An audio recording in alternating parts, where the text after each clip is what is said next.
Hello.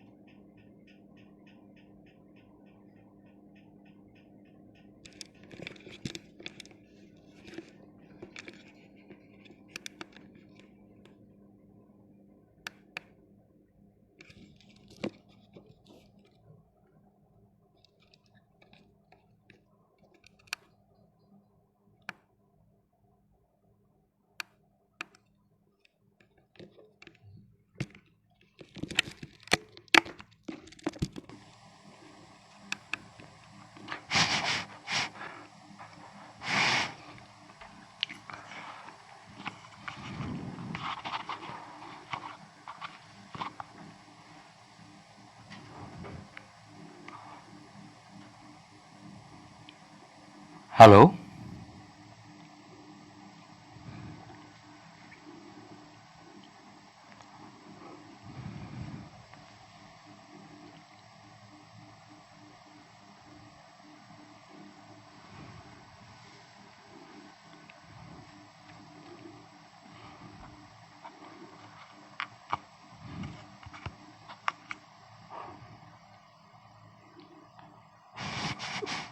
Hello.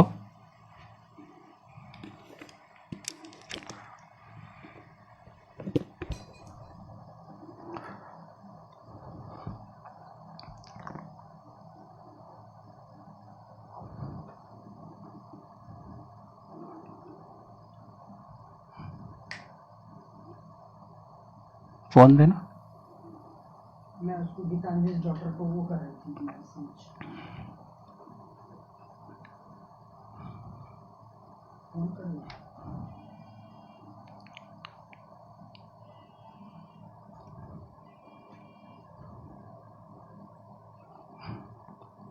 Hello Geetanjali ji, can we start?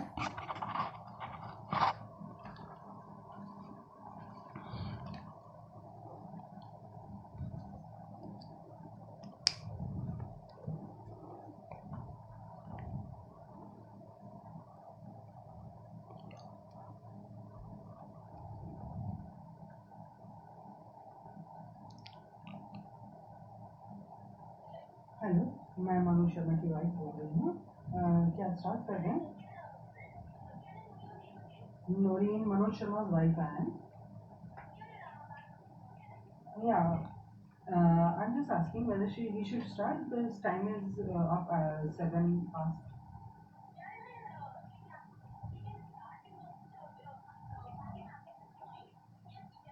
Yes, you can. Okay. वहाँ से आपको दिक्कत हो तो बताइएगा कि स्टार्ट है।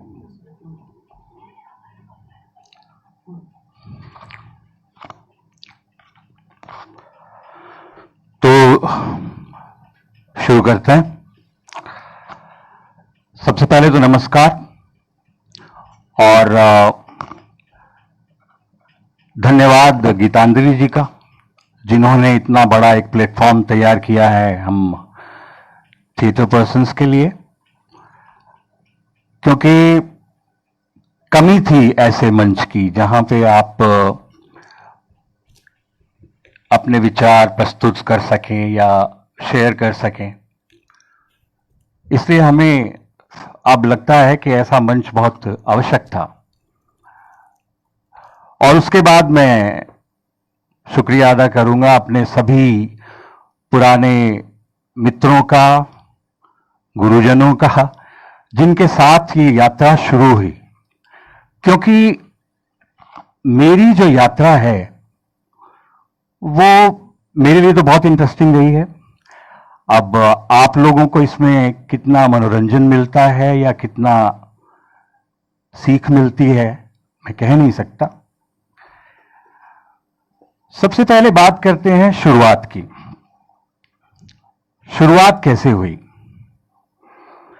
मैं हरियाणा के एक बहुत ही छोटे से शहर, कस्बा कह लीजिए, कस्बे से आया हूं, और जहां पर थिएटर नाम की कोई चीज हमने नहीं कभी सुनी थी, बल्कि हाँ रामलीला या रामलीला में होने वाले नाटक, इन्हीं से हमारा परिचय था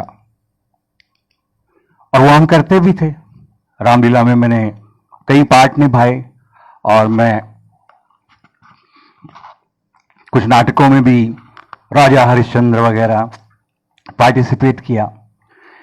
तो हुआ यूं कि जब हम स्कूल कॉलेज में खूब नाटक, कवालियां, गाने, ग्रुप सॉन्ग करते थे, तो मन में तो एक इच्छा जागती है कि कुछ ऐसा किया जाए कि हम भी प्रसिद्ध हो जाएं, फेमस हो जाएं। और हमने ये सोचा कि किया क्या जाए। रास्ता नहीं दिखता था उन दिनों, क्योंकि अभी तो बहुत ही सुविधाएं हैं। आपको कुछ भी नॉलेज गेन करनी है, पता करना है कौन सा इंस्टीट्यूट कहाँ है, म्यूजिक का कहाँ है, आप जा सकते हैं। तो हुआ यूं कि हमारे कुछ दूरी पर एक शहर है, वहां पे ऑल इंडिया रेडियो रोहतक की शुरुआत हुई। अब ऑल इंडिया रेडियो रोहतक में हमारे ही कॉलेज के एक प्रोफेसर साहब के लड़के ने एज अनाउंसर ज्वाइन किया। बस तब से तमन्ना हो गई कि भाई ऑल इंडिया रेडियो रोहतक पे अनाउंसर बन के दिखाना है। ये एक छोटी सी तमन्ना तब जागी, लेकिन रास्ता फिर भी नहीं मालूम था। अब धीरे धीरे ये अभिलाषा तो कम होती गई, लेकिन जो मुझ में संगीत का एक रुचि थी, मैं संगीत में बहुत रुचि रखता था, गाता रहा हूं, इसलिए मैं फिर दिल्ली चला आया। तब अपने शहर से या किसी और जगह से, हरियाणा पंजाब से बम्बई नहीं जाते थे, दिल्ली आते थे, क्योंकि दिल्ली ही मालूम था, क्योंकि मुंबई की फिल्में तो बहुत दूर लगती थी और सोचा भी नहीं जा सकता था कि हम फिल्मों में काम करने की सोचें या फिल्मों में भाग लें। एनीवेज मैं दिल्ली आ गया, कुछ थोड़ा बहुत इधर उधर का काम जैसे पॉलिटेक्निक वगैरह करने लगा। वैसे मैं इंजीनियरिंग का स्टूडेंट रहा हूं, छोड़ छाड़ के आ गया था। बड़ी मुश्किल से पता लगाया कि म्यूजिक कहां सीखा जाए, तो हमने श्री राम भारतीय कला केंद्र ज्वाइन किया और वहां वोकल क्लासिकल में सीखने लगा। रोज शाम को हमारी क्लास होती थी, हम जाते वहां म्यूजिक सीखते, बस पकड़ते और अपने जहां ठहरे थे किसी रिश्तेदार के यहां घर चले जाते। ये नहीं पता लग रहा था कि करना क्या है, नाटक का तो सोचा नहीं था। सडनली एक दिन हमारे एक मित्र जो थे, उन्होंने हमें एक ब्रोशर दिखाया। ये ब्रोशर किस चीज का है, तो वो किसी एक नाटक का ब्रोशर था जो वो करने वाले थे। आपको ये जानकर हंसी आएगी कि तब तक हमको मालूम नहीं था एनएसडी कहां है। हमारे एक मित्र, बहुत ही घनिष्ठ मित्र वहां बने, कनन अय्यर साहब। तो आप ये मानिए कि हम जब श्री राम भारतीय कला केंद्र से निकलते थे और अपनी बाराखंबा रोड पे बस पकड़ने जाते थे, तो रास्ते में एक नेपाल हाउस पड़ता था या एक बिल्डिंग थी, मालूम नहीं, बड़ा था, कुछ सर्कल पे ही है, मंडी हाउस वाले लोग जानते होंगे उसको। हम उसी को एनएसडी समझते थे कि भाई ये है एनएसडी, और उसकी तरफ मुड़ के कहा करते थे कि एक दिन इस एनएसडी में एडमिशन लेना है। लेकिन वो ब्रोशर वाले लड़के ने बताया कि भाई एनएसडी ये नहीं है, एनएसडी तो वो है। तब हमें पता चला कि एनएसडी क्या है, श्री राम सेंटर क्या है, मंडी हाउस क्या चीज है। लेकिन एंट्री कैसे हो, शुरुआत कैसे हो, ये समझ में नहीं आ रहा था। खैर धीरे धीरे सिलसिला शुरू हुआ वर्कशॉप्स का। थिएटर वर्कशॉप्स हुआ करती थी जो राष्ट्रीय नाट्य विद्यालय के ही कुछ स्टूडेंट्स किया करते थे, वो करने लगे हम, और उसमें नुक्कड़ नाटक करने लगे। तब एक ऐसा संयोग बना कि एक हमारे मित्र होते थे, रवि बासवानी बन गए थे बाद में, वो एक प्रोग्राम किया करते थे कि कोई भी वहां जाए, गाना गा ले, नाटक कर ले, कुछ भी कर ले। एक प्रोग्राम था, ओपन प्रोग्राम था। हम वहां गए, हमने कहा जी हमें गाना गाना है, मैं और कनन दोनों थे। तो उन्होंने कहा हाँ जब आ जाइए गाइए, जब मर्जी आइए। तो हम चले गए। हमने और मेरे दोस्त ने एक गुरुद्वारे वाले एक भाई साहब से बात कर ली कि साहब आप आ जाइएगा हमारे साथ और थोड़ा हमारे गाने पर तबला या हारमोनियम कुछ संगत कर दीजिएगा। उन्होंने कहा हाँ हाँ हाँ हम आ जाएंगे जरूर आएंगे। हुआ ये कि वो नहीं पहुंचे। तो हमसे पहले हमारे ही उस म्यूजिक इंस्टीट्यूट के प्रिंसिपल गाना गा रहे थे। तो उनके तबला वादक को हमने रिक्वेस्ट की कि भाई साहब जरा 2 मिनट रुक जाइए, हम भी गा लें, फिर आप चले जाइएगा। तो पहले तो उन्होंने हाँ कह दी, लेकिन उनका प्रोग्राम खत्म होते ही वो फटाफट उठ के चल दिए और मैं और मेरा दोस्त कमानी ऑडिटोरियम के स्टेज पर, बहुत बड़ा स्टेज, हमने कभी नहीं देखा इतनी ऑडियंस बैठी, हाउसफुल होता था। हम बैठे हैं कि आप क्या गाएं, लेकिन हमने शुरू कर दिया। 1-2 गजलें गाई, 1-2 जो क्लासिकल म्यूजिक हम सीखते थे वो गाया। लोग खुश हो गए, अच्छा लगा उनको, क्योंकि बच्चे थे हम, 17-18 साल की उम्र होगी।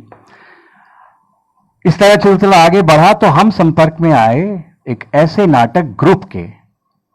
अच्छा पहले तो मैं ये बता दूं कि मंडी हाउस में जब भी कोई नाटक करने की सोचता है और आता है तो उसका वास्ता अमिताभ दास गुप्ता से जरूर पड़ता था। और सच्चाई यह है कि उनके साथ कोई बड़ा नाटक तो हमने नहीं किया, लेकिन उनसे सीखा बहुत। वो हमें स्वॉर्ड फाइटिंग सिखाते थे, लाठी चलाना सिखाते थे और बहुत कुछ थिएटर से कनेक्टेड। तो अब उन्होंने हमें कहा कि भाई ऐसे ऐसे प्ले हो रहा है, एम.के. रैना कर रहे हैं।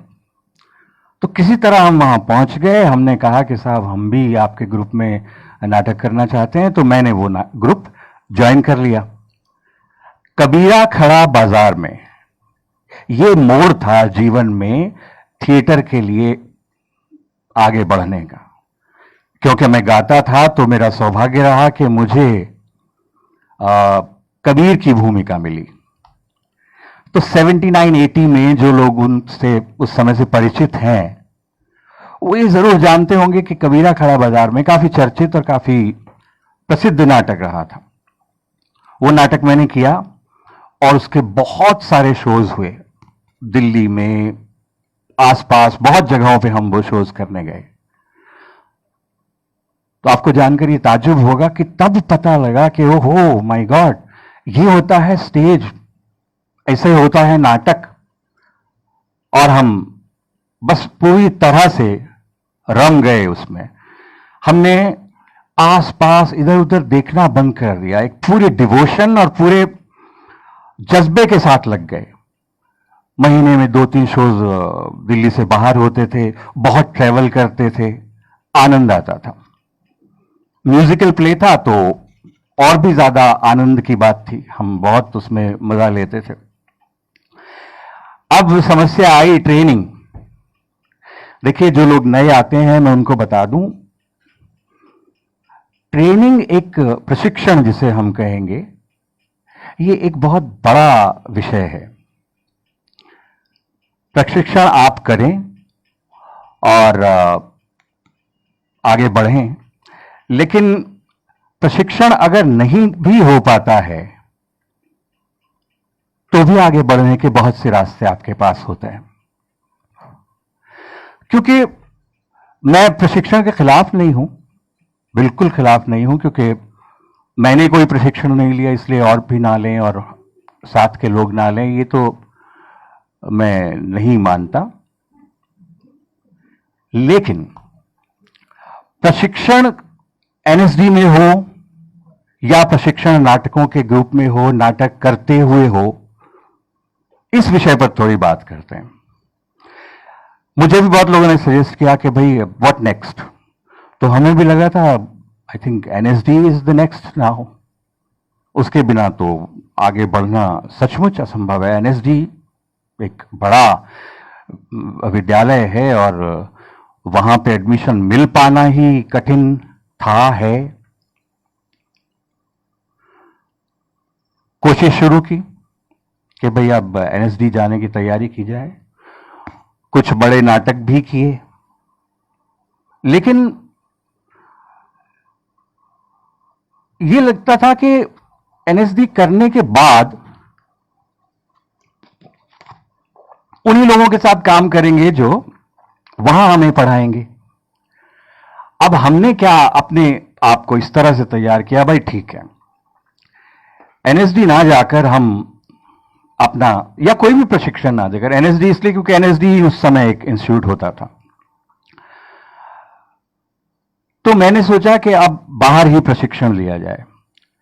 तो उस हिसाब से देखें तो मेरी ट्रेनिंग आज भी चल रही है, सालों चलती रहेगी, सालों चलती रही है। क्योंकि ये समझिए, मैंने अगर जीवन में 30 बड़े नाटक भी किए हैं अच्छे बड़े निर्देशकों के साथ, और एक निर्देशक हमारे साथ 2 महीने के आसपास, 1.5-2 महीने के आसपास रहते हैं, तो यूं समझ लीजिए कि मेरी तो 5 साल की ट्रेनिंग हो चुकी होगी सिर्फ नाटकों के, उस समय के नाटक करते करते करते करते। ये मेरा सौभाग्य रहा। फिर जो राष्ट्रीय नाट्य विद्यालय के दूसरे हमारे सीनियर मित्र थे, जिनके साथ हम वर्कशॉप करते थे, बॉबी भाई, अशोक भगत, पंकज सक्सेना, अशोक निशेष जी, इन्होंने हमारी बड़ी मदद की, कॉन्फिडेंस दिया, एक सहारा दिया कि भाई कोई बात नहीं, एनएसडी नहीं करना, नो प्रॉब्लम, हम हैं, जो समस्या हो, जो भी कोई विचार हो, कुछ सीखना हो, कोई लाइब्रेरी से बुक चाहिए हो, आप आए हमारे साथ और करें। तो इस तरह हमारा सफर आगे बढ़ा। तो पहला मोड़ था कबीरा खड़ा बाजार में। मेरा ख्याल है उस समय के लोग इस बात को अच्छी तरह समझते भी होंगे कि भाई कबीरा खड़ा बाजार में जो नाटक था वो इतना प्रसिद्ध रहा, इतना प्रसिद्ध रहा कि आज भी उसको लोग याद करते हैं। ये कमेंट्स मुझे नजर नहीं आ रहे, इसका क्या कारण हो सकता है? मैं 1 मिनट चेक कर लूं प्लीज। हाँ,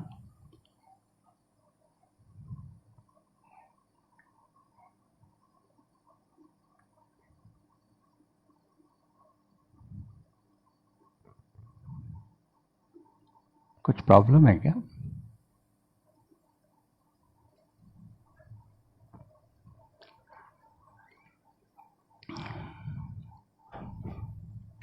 ये देखिए हमारे मित्र जुड़े, इनका मुझे समझ में नहीं आ रहा था, मेरे मोबाइल पे न जाने क्यों आ नहीं रहे हैं कमेंट्स। तो मैं कहाँ था? हाँ, कबीरा खाड़ा बाजार में म्यूजिकल प्ले था। तो चलिए एक कबीरा का आपको गाना सुनाता हूं, थोड़ा सा रंग जमेगा, थोड़ी बात आगे बढ़ेगी, आपको भी पसंद आएगा गाना। वैसे तो उसमें 15-20 गाने थे जो भजन थे, कबीर के हम गाते थे सभी लोग मिलके, मेरे सोलो भी भजन थे उसमें, लेकिन उसमें से एक कोई भी जो इस समय ख्याल आता है वो मैं आपको सुनाता हूं।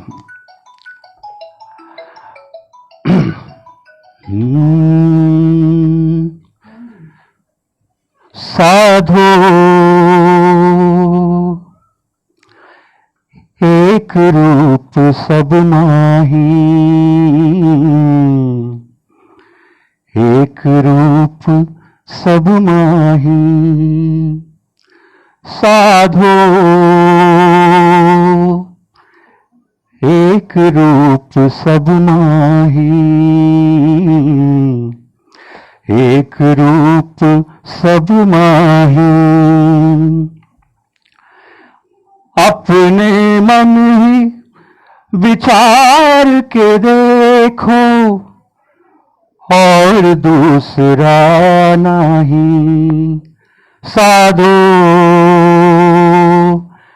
एक रूप सब माही, एक ही त्वचा रुधिर पुनि एक, एक ही त्वचा रुधिर पुनि एक, विप्र शूद्र के माही, साधो एक रूप सब माही, एक रूप सब माही। अब सफर शुरू हुआ टेलीविजन का साथ साथ। कबीरा खाड़ा बाजार में काफी पॉपुलर रहा और इसको कुछ लोगों ने जो दूरदर्शन के लिए नाटक बनाते थे देखा, और मुझे मिली एक भूमिका जो थी आषाढ़ का एक दिन। आषाढ़ का एक दिन दूरदर्शन का बहुत बढ़िया प्ले रहा है, और मैं आपसे पूछना था, मेरी आवाज ठीक आ रही, कोई मुझे बता देगा? कोई आवाज की प्रॉब्लम तो नहीं है? Anyways, I can't see the comments.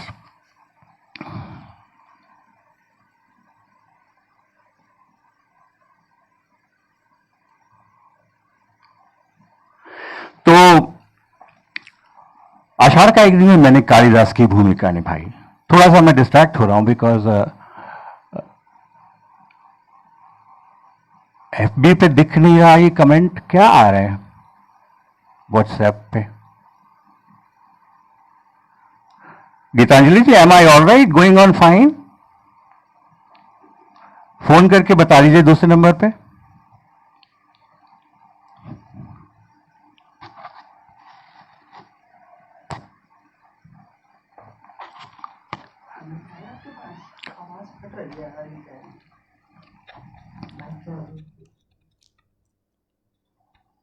मैं आवाज का कुछ करता हूं थोड़ा। लेफ्ट राइट चला गया होगा वो उसका ना स्क्रॉल।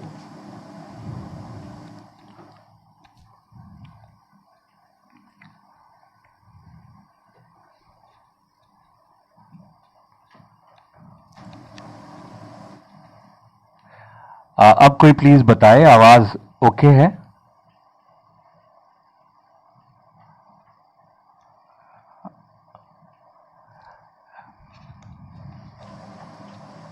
अच्छा, ओके, साइलेंट पे कर दो उसको। साइलेंट पर है किसी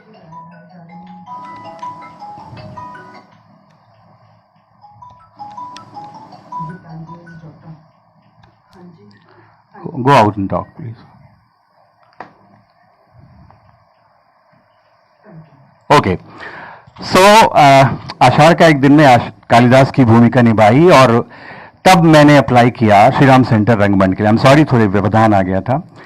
श्रीराम सेंटर रंगमंडल में मैंने अप्लाई किया और वहां मेरा सिलेक्शन हुआ, और संयोग की बात है कि वहां भी जो पहला नाटक था वो आषाढ़ का एक दिन ही था।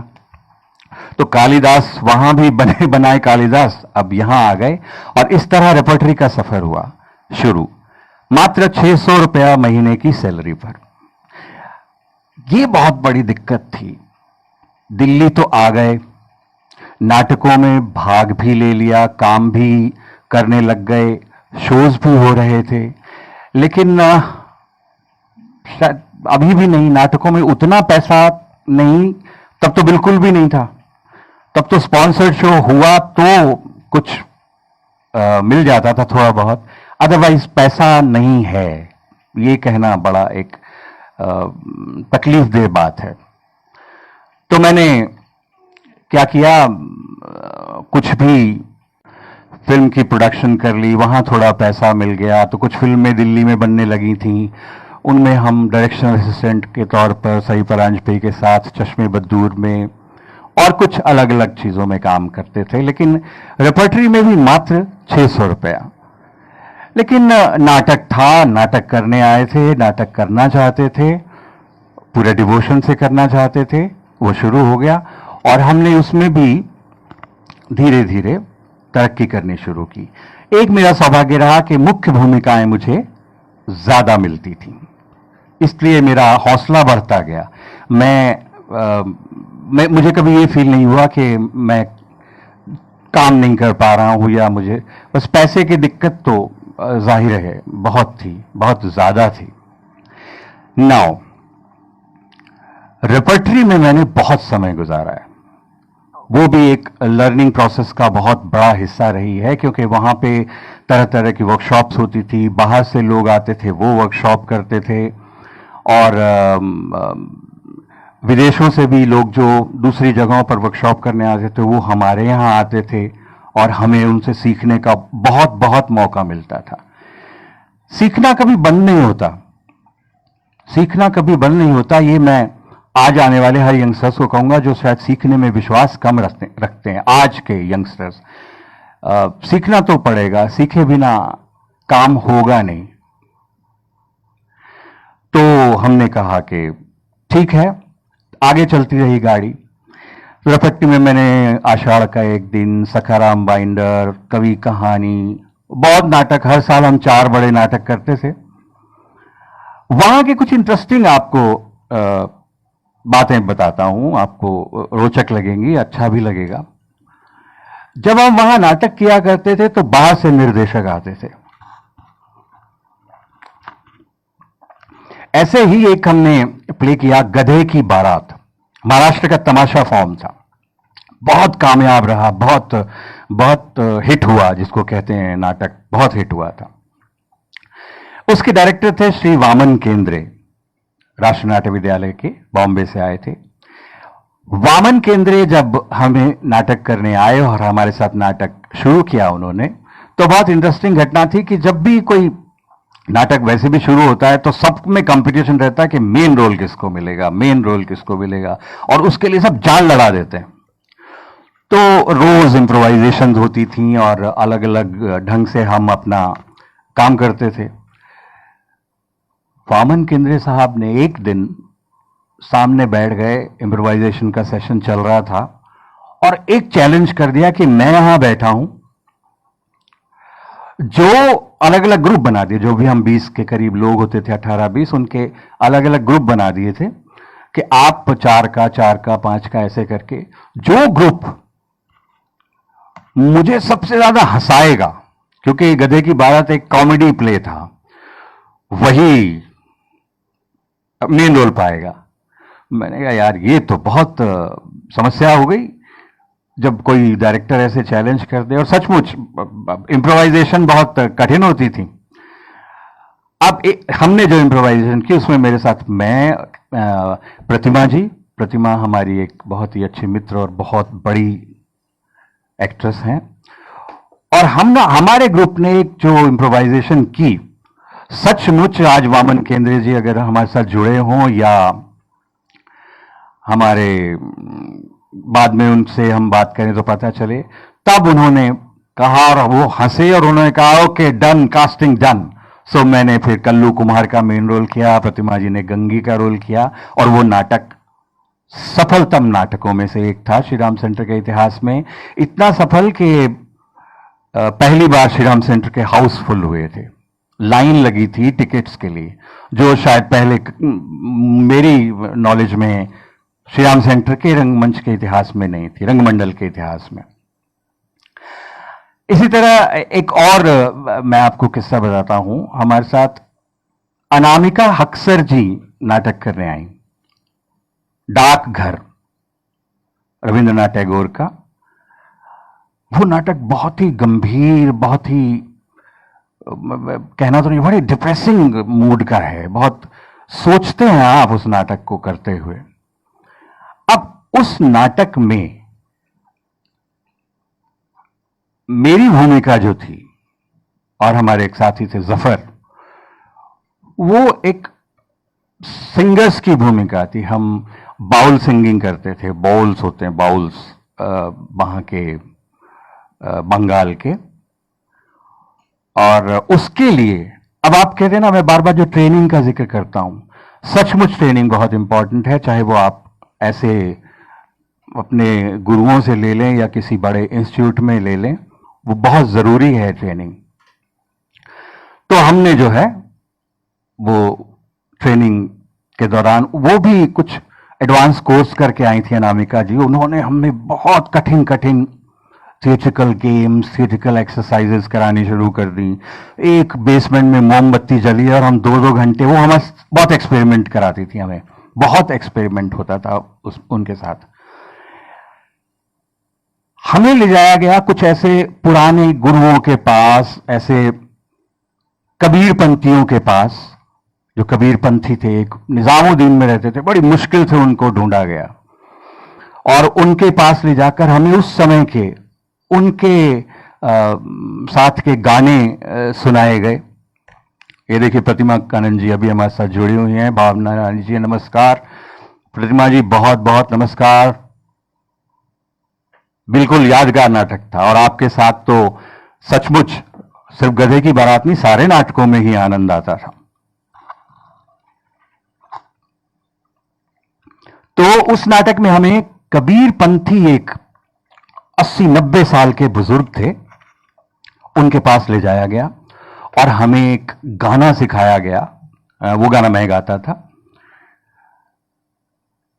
सचमुच उस व्यक्ति से मिलकर लगा कि वो जीवन के अंतिम दिनों में थे, लेकिन उन्होंने जिस शिद्दत और जिस भावना से हमें वो गाना सुनाया और अपने पुराने दिनों की बातें बताई। बहुत लंबा किस्सा हो जाएगा, लेकिन वो गाना मैं आपको एक जरूर सुनाना चाहूंगा। राजेंद्र शर्मा जी जुड़ गए हैं हमारे साथ, नमस्कार। योगेश्वर जी हैं, थैंक यू सर। मैं अब तक कमेंट्स देख नहीं पा रहा था, तो जो जो पहले जुड़े हैं सबको मेरा प्रणाम, सबको मेरा नमस्कार। दुष्यंत चौहान जुड़ गए हैं, बहुत अच्छे बहुत अच्छे। तो वो गाना मैं आपको सुनाता हूं क्योंकि मैंने म्यूजिकल प्लेस बहुत किए हैं, तो आपको साथ साथ थोड़ा सा एंटरटेन करता चलता हूं। और ये गाना इतना अच्छा लगा कि हमारे एक साथ निर्देशक आए, राजेंद्र प्रसन्ना जी इस गाने को एक लोहिया पर डॉक्यूमेंट्री बनी थी उसमें भी यूज किया था, और वो डॉक्यूमेंट्री पार्लियामेंटेरियंस को दिखाई गई थी। तो मुझे वहां बुलाया गया था कि भाई ये गाना किसने गाया है, मतलब मेरे गाने पे नहीं, आप कबीर को दाद दीजिए। हरिल शुक्ला जी नमस्कार। निर्मल कुमार पंत जी नमस्कार नमस्कार। क्या बात है, नीलिमा शर्मा जी जुड़ गई, मुझे अच्छा लग रहा है, अब मैं देख पा रहा हूं क्योंकि मेरे इस फोन पे नहीं आ रहा था। Good good good. Shauri ji सब साथ जुड़ गए। मनिंदर सरीन जी नमस्कार नमस्कार, क्या बात है। दमनिया साहब, तो जैसे जैसे नाम आते जाएंगे प्लीज नमस्ते कबूल कीजिए। तो कबीर का गाना मैं आपको सुनाता हूं, डाकघर प्ले था।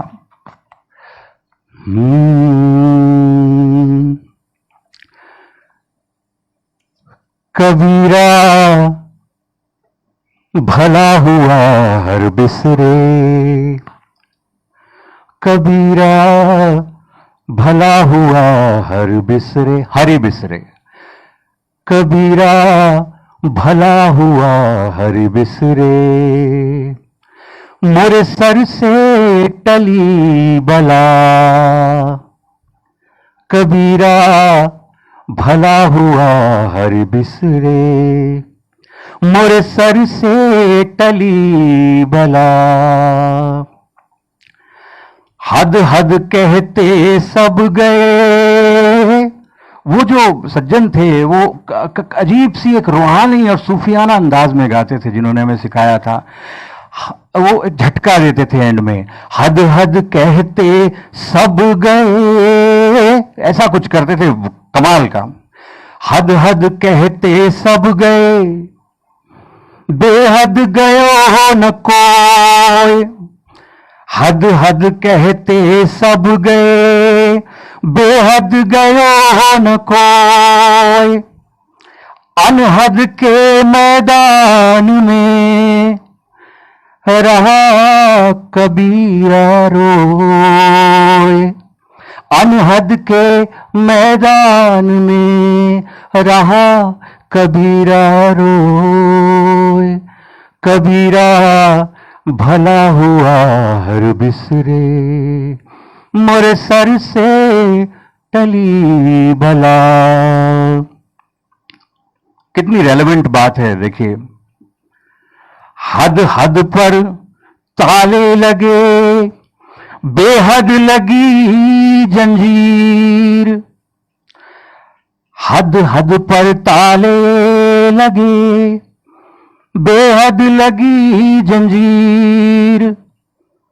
जो हद बेहद को त्याग दे, वाको नाम फकीर।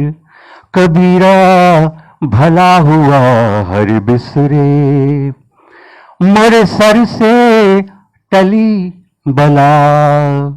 और भी बहुत गाने थे उस डाकघर नाटक में, कोई याद आएगा तो जरूर सुनाऊंगा। यहां मैं एक बात कहना चाहूंगा कि मेरी जो यात्रा रही उसमें टेलीविजन बहुत जल्दी ऐड हो गया था, क्योंकि मैंने अपना पहला नाटक टेलीविजन के लिए जो किया था वो शायद 79-80 में ही था। इनफैक्ट कबीरा से पहले था। इनफैक्ट वो बसवानी साहब, रवि बसवानी जी ने डायरेक्ट किया था। तो उसको मैंने अपनी टेलीविजन की यात्रा भी समझ लिया था। फिर आषाढ़ का एक दिन, उसके बाद 85-86 में सीरियल्स का सिलसिला शुरू हो गया। तो मैं सीरियल्स वगैरह बहुत करता रहता था, नाटकों के साथ साथ करता रहता था। मेरा पहला सीरियल शायद 86 के आसपास ही था, प्रथम प्रतिश्रुति। उसमें भी मेरी यंग मुख्य भूमिका ही थी। मैंने आपको शुरू में कहा था कि मेरी यात्रा कितनी इंटरेस्टिंग होगी, मैं कह नहीं चाहता। सुप्रिया जी नमस्कार। नमस्कार। नरेंद्र मोदी जी, अरे वाह, बड़े पुराने पुराने लोग, बहुत मित्र जुड़ रहे हैं भाई, सबको बहुत बहुत नमस्कार। सचिन कनन, हाय हाय, कैसे हो भाई? जिसका नाम मिस हो जाए मुझे माफ करे, लेकिन मैं सबसे राब्ता करना चाहता हूं। कमाल है, इतने लोग मिल नहीं पाते हैं। थैंक यू गीतांजलि, सब लोग एक साथ आपने बिठा दिए लाके। तो इस तरह से मेरी टेलीविजन की यात्रा भी चलती रही। तो मैंने कहा आपको पता नहीं मेरी यात्रा कितनी इंटरेस्टिंग लगेगी, लेकिन मैं कोशिश करूंगा आपको बीच बीच में एक एक गाना सुनाकर थोड़ा सा मनोरंजित करता रहूं। अब आगे की बात करते हैं। एक और नाटक था। मैं श्रीराम सेंटर रंगमंच के साथ कुछ ज्यादा नाटक किए हैं, तो कुछ फेमस नाटकों की ही बात हम करें जो हमने काफी ज्यादा किए। एक बहुत इंटरेस्टिंग किस्सा आपको सुनाता हूं, बहुत ही इंटरेस्टिंग, आपको सचमुच उसमें रुचि आएगी। हमारे साथ नाटक करने के लिए बुलाया गया था श्री हबीब तनवीर साहब को। अब हबीब तनवीर साहब बहुत ही बड़ी पर्सनैलिटी हैं, बहुत ही बड़ी शख्सियत हैं, और उनके साथ नाटक कर पाना एक बहुत बड़ी उपलब्धि है। अब वो आ गए और हमारे साथ नाटक शुरू किया गया, और नाटक का वो प्रोसेस शुरू किया गया। हबीब साहब ने 10 दिन लगा दिए। कभी कोई नाटक पढ़ा जा रहा है, कभी कोई नाटक पढ़ा जा रहा है, कभी कोई स्क्रिप्ट आ रही है, कोई पढ़ाई कर रहे हैं, लेकिन फाइनल नहीं हुआ नाटक कौन सा किया। 10-15 दिन गुजर गए, और एक नाटक के लिए एक हम डायरेक्टर के साथ 2 महीने ज्यादा से होते थे हमारे पास। तो हुआ यूं कि 10-12 दिन के बाद उन्होंने डिक्लेयर कर दिया कि हम एक और द्रोणाचार्य करेंगे। शायद शंकर शेष जी का नाटक है, बहुत ही अच्छा नाटक है। और हबीब साहब के पास उनका अपना एक वर्जन था, उन्होंने दिखाया था इस नाटक का, एक और द्रोणाचार्य का। तो मैं ये तो नहीं कहूंगा हमें थोड़ी निराशा हुई, लेकिन क्योंकि वो नाटक कई बार हो चुका था, और हम पता नहीं क्यों उस समय ये था कि कुछ नया, कुछ त्रेहन साहब, जितेंद्र त्रेहन जी नमस्कार, कन्नन अरुणाचलम जी जुड़ गए भाई, बहुत बहुत नमस्कार। भावना जी नमस्कार। त्रेहन साहब थैंक यू फॉर ज्वाइनिंग। वाह वाह वाह वाह, बहुत अच्छे, बहुत लोग जुड़ रहे हैं। तो हुआ यूं कि हमारे श्रीराम सेंटर में एक प्ले राइट्स वर्कशॉप होता था, जिसमें हम नए लिखे गए नाटकों को, नवलिखित नाटकों की खोज करते थे। और वो क्योंकि नाटकों का अकाल था उन दिनों, था अब भी होगा, नए नाटक बहुत कम लिखे जा रहे हैं, तो जो कोई भी होता तो पुराना नाटक कर दिया जाता था। तो हमारे पिछले हुए स्क्रिप्ट बैंक में एक नाटक था, जिस लाहौर नहीं देखिया। बहुत लोग इस नाटक से परिचित होंगे, और जिन मेरा नाम लेते ही जरूर उनका ध्यान वहां जाएगा। तो उस नाटक की एक स्क्रिप्ट थी हमारे पास, साइक्लोस्टाइल, जो हमने स्क्रिप्ट बैंक में पढ़ी थी और चर्चा भी की थी उस पे। अब उस नाटक में 18-20 सीन्स थे। ऐसा नहीं था कि वो एक पूरी अभी करने लायक स्क्रिप्ट थी। बहुत अच्छा लिखा है असगर वजह साहब ने। तो मैंने वो स्क्रिप्ट हबीब साहब को अकेले पर्सनली शाम को जाते हुए दे दी। तो बोली क्या है? मैंने कहा सर ये एक स्क्रिप्ट है जो पड़ी है हमारे पास स्क्रिप्ट बैंक में, आप इसे देख लें एक बार। मुझे अच्छी लगती थी। तो उन्होंने कहा भाई नाटक तो तय हो गया है, एक और द्रोणाचार्य मनोज बहुत अच्छा नाटक है। मैंने कहा नहीं सर, मैं बिल्कुल, आपका निर्णय गलत हो ही नहीं सकता, लेकिन आप ऐसे ही पढ़ लें एक बार। तो वो स्क्रिप्ट को ले गए और विश्वास कीजिए जब सुबह लौटे, जब 10 बजे वो आते थे, तो उनके हाथ में स्क्रिप्ट के जो हमने साइक्लो स्टाइल का दूसरा पेज खाली होता है, पूरी स्क्रिप्ट उन्होंने भर रखी थी रीराइट करके। मतलब अपना एक उसमें जो योगदान उन्होंने कंट्रीब्यूशन दिया। और बस आते ही उन्होंने कहा बैठो बैठो सब लोग बैठो, सब लोग बैठो। हम बैठ गए। उन्होंने कहा ये नाटक होगा। जिस लाहौर नहीं देखा और जन्मिया ही नहीं, एक हिस्ट्री है वो नाटक, एक इतिहास है। असगर वजह साहब ने क्या लिखा है और हबीब साहब ने क्या निर्देशन किया था, म्यूजिक, संगीत, गजलें, गाना, उफ, बहुत बहुत बहुत खूबसूरत। तो इस तरह वो नाटक हो गया। और हम साहब फिर 5 दिन वो नाटक, अब वो रोज आए सुबह और लिखे जाओ लिखे जाओ लिखे जाओ। पूरी स्क्रिप्ट जो है वो तैयार हो गई, उसको टाइप करा लिया गया, साइक्लो स्टाइलिंग होती थी उन दिनों। अब है इंटरेस्टिंग बात, और कुछ लोगों से मैं माफी चाहूंगा अगर मेरी बात जो लाइटर नोट पे मैं बता रहा हूं आपको बुरा भी लग सकता है कुछ लोगों को। Neha Sharma, Mridula ji, very good, thank you so much for joining. Pooja Alawadi ji, thanks thanks, thank you very much. Om Parikh. हमारी रिपर्टरी में 4-5 फीमेल एक्ट्रेस होती थी और बाकी सब बॉयज। अब उसमें महिला कलाकार ज्यादा थी उस नाटक में। तो हबीब साहब ने हमें कहा भाई मनोज, अच्छा मैं वो मुझे इसलिए मैं अपना कह रहा हूं कि मैं उन दिनों चीफ ऑफ द रिपर्टरी भी था, ये मैं बताना भूल गया। तो चीफ ऑफ द रिपर्टरी होने के नाते कुछ चीजें मेरे हिस्से में, कुछ निर्णय होते थे जो मैं लेता था। तो उन्होंने कहा कि अब लड़कियां तो कम रहेंगी, मतलब फीमेल एक्टर्स तो कम है। तो मैंने कहा सर कुछ कर लेंगे, कुछ कैजुअल्स बुलाएंगे। यहां इंटरेस्टिंग किस्सा शुरू होता है। रीडिंग शुरू हुई। दादी का रोल, जो पंजाबी बोलती है, बूढ़ी हैं, पाकिस्तान से हैं और पाकिस्तान में ही रह रही हैं पार्टीशन के बाद। जिन लोगों ने नाटक सुना हो, पार्टीशन की कहानी है और सच्ची कहानी है। मुझे ऐसा ये बताया गया, इधर उधर से मेरा जो अनुभव हुआ उसमें बताया कि वो सच्ची कहानी है। एक बुढ़िया वहां मां छूट गई थी, उसका परिवार अता पता नहीं, और सब लोग आ गए और वहां जो रहती है वो उस हवेली को एक हिंदुस्तान से गए मुसलमान को लौट कर दिया गया था। ये कहानी है, बहुत खूबसूरत कहानी है। थैंक्स टू हबीब साहब एंड थैंक्स टू असगर वजाहत जी जिन्होंने ये नाटक लिखा, बनाया। तो उन्होंने कहा आप दादी का रोल किससे पढ़वाएं भाई मनोज? तो मैंने कहा सर, तो हमारे यहाँ एक एक्टर हैं, बहुत अच्छे मित्र हैं हमारे, उन दिनों हमारे साथ थे वो रेपर्टरी में, गिरीश भाई, गिरीश धमीजा जी। वो पंजाबी बोलते थे, हिसार से थे और बिल्कुल टिपिकल पंजाबी बोलते थे, बढ़िया। और वही पंजाबी बोलते थे जो बोलनी है दादी को। तो मैंने कहा सर अभी तो गिरीश पढ़ेंगे ये रोल, तो गिरीश से पढ़वा लीजिए। तो उन्होंने वो रोल कहा चलो भाई गिरीश पढ़ाओ। अब गिरीश ने भी खुशी खुशी, हम लोग एक दूसरे की प्रॉक्सी तो करते ही थे, उन्होंने पढ़ा दिया। और ताज्जुब है कि जब कास्टिंग होने लगी तो हबीब साहब ने कहा भाई कास्टिंग आज अनाउंस करी जाएगी तो आप सुन लीजिए।